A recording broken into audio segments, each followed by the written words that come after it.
Voici 5 verres de vin. Effectuez une dégustation comparative, complète et argumentée. Vous avez 10 minutes devant vous. Entendu. Je me permets de déguster en haut ou préférez que je préfère prendre ça plus facile. Oh, il y en a déjà, parfait. Alors.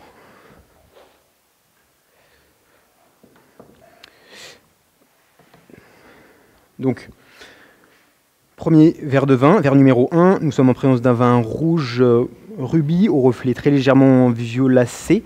Un vin rouge limpide, brillant et transparent, défini par une intensité plutôt faible, défini par des larmes plutôt épaisses qui coulent lentement le long de la paroi du verre. En conclusion de l'examen visuel, un vin rouge qui semble encore jeune et sans défaut apparent. Passons à la phase olfactive avant aération. Premier net de grande intensité, plutôt sur la famille des fruits rouges, famille d'épicés également.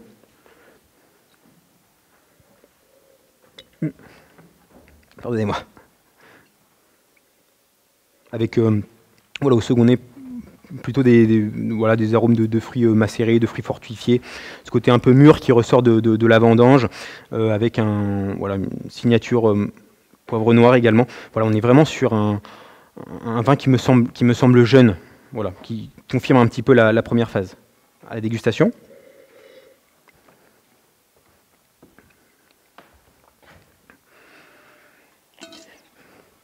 Voilà, la bouche qui confirme un petit peu la phase olfactive avec une attaque franche, vive, définie par un volume de bouche ample, volumineux, une structure assez épaisse, des tanins présents qui, je pense, ont besoin de s'assouplir un peu avec le temps.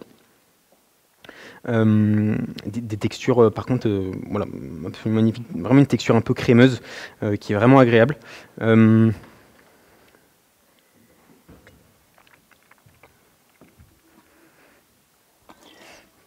Avec une très légère sensation de sucrosité qui fait écho à ce côté fortifié qu'on avait au nez. Voilà un vin en conclusion générale qui me semble encore jeune, qui a encore besoin de temps pour s'exprimer pleinement.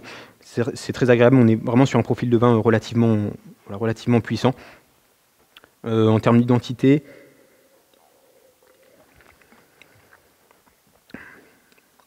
vin rouge de la vallée du Rhône, Châteauneuf-du-Pape, millésime 2019. Majoritairement à base de grenache. Verre numéro 2. Vin rouge rubis au reflet framboise, avec un rouge brillant, intense, avec de très légers reflets fauves. En conclusion de l'examen visuel, un vin qui semble en cours d'évolution et qui nous invite à poursuivre la dégustation. Un premier nez net, très expressif, de grande intensité. C'est un nez très ouvert, mais très complexe aussi. Là, on est vraiment... Je rebondis un peu sur le verre numéro 1, mais là, on est vraiment sur le côté encore plus mûr, encore plus expressif des raisins. Vraiment un élevage sous bois aussi, qui ressort de ce vin-là. L'aération... avec ces notes vraiment vanillées, presque caramélisées, qui fait vraiment un peu la signature pour moi de ce vin. Et ce côté un peu boîte santal qui fait vraiment la signature de ce vin. À la dégustation.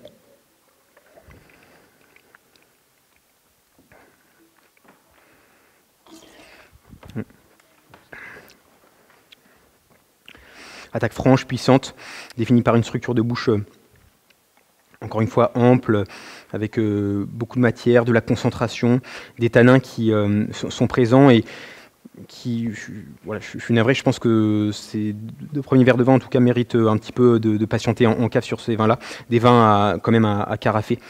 Pour moi, ce qui définit quand même le verre numéro 1 du verre numéro 2, il y a quand même un élevage sous bois qui est beaucoup plus prononcé sur le verre numéro 2. Verre numéro 3, un vin rouge défini par une rouge rubis avec des reflets grenat, brillant, de belle intensité, avec des larmes voilà, plutôt épaisse. Un vin qui semble un petit peu plus évolué que les précédents.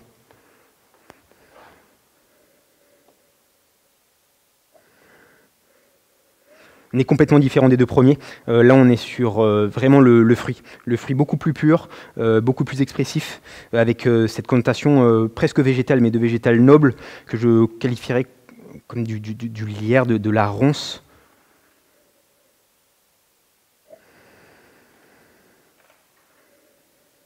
Peut-être dû à une vinification particulière. Allez, je me jette à l'eau, peut-être une macération en vendange entière, peut-être, ou voilà, une macération carbonique. Voilà, il y a vraiment une volonté du vigneron de faire apparaître un style de vin, pour moi, dans la pureté, dans la fraîcheur du fruit, un fruit très expressif, très pur, très aérien. À la dégustation.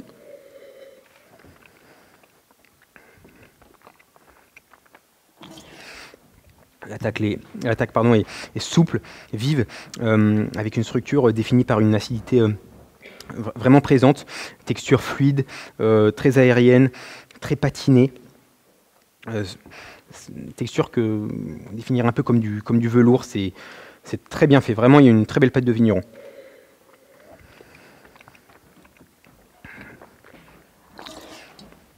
Avec, là pour le coup, pour moi, un passage en carafe qui serait judicieux. Voilà, donc, pour continuer, numéro 1, numéro 2, un peu dans le même profil, et celui-là vraiment qui est sur tout ce profil. Voilà, je n'ai pas évoqué les températures de dégustation, mais on est plutôt entre 16 et 18 degrés sur les 3 premiers verres. Numéro 4. Un vin rouge défini par une robe beaucoup plus profonde, avec des reflets violacés, qui est légèrement sur la framboise, avec un disque plutôt épais, défini par des larmes voilà, épais, généreuses, qui coulent lentement le long de la paroi du verre. Voilà, en conclusion de l'examen, voici un vin rouge qui semble plutôt s'exprimer aussi dans la jeunesse, peut-être plus jeune que le précédent. Je n'ai pas évoqué l'appellation, j'imaginerais pourquoi pas aussi un Châteauneuf du Pape, millésime 2017. Je reprends sur le verre numéro 4, pardonnez-moi. Un nez assez discret, premier nez assez discret. Je suis désolé, je vais devoir passer tout de suite à la deuxième phase. C'est assez discret, c'est assez...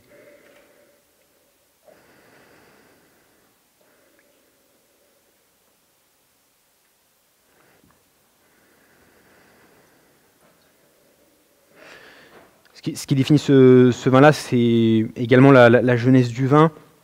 On est vraiment sur un profil de vin qui, à la phase olfactive, me paraît plutôt assez riche sur des fruits mûrs, encore une fois, les épices, le mocha, le cacao aussi qui vient s'inviter aux arômes.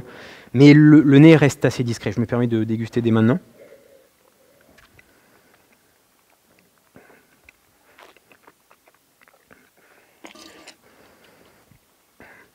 C'est un vin pour moi qui se rapproche un peu du verre numéro 1, à savoir cette attaque franche, définie par beaucoup de volume, voilà, des tanins assez qui demandent vraiment à s'ouvrir, des tanins qui demandent à être patinés, qui demandent à être lissés avec le temps, des vins qui demandent vraiment à dormir légèrement en cave.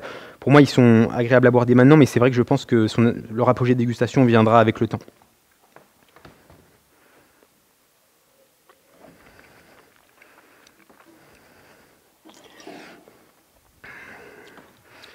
Un vin d'un bel équilibre plutôt harmonieux.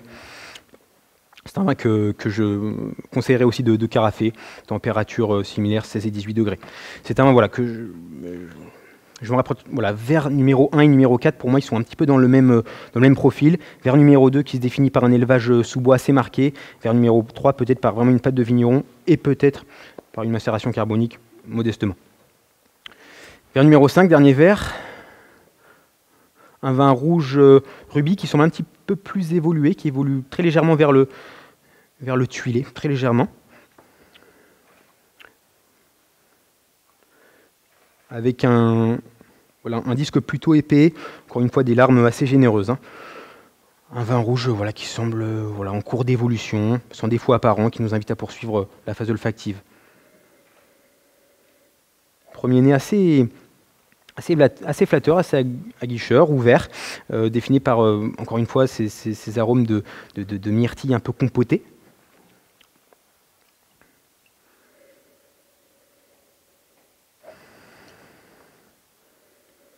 Avec cette signature voilà, qui pour moi définit un peu les vins de Châteauneuf du Pape, ce côté très légèrement truffé qui vient avec le temps. Pour moi, on le retrouve un peu sur ce dernier verre. Merci beaucoup.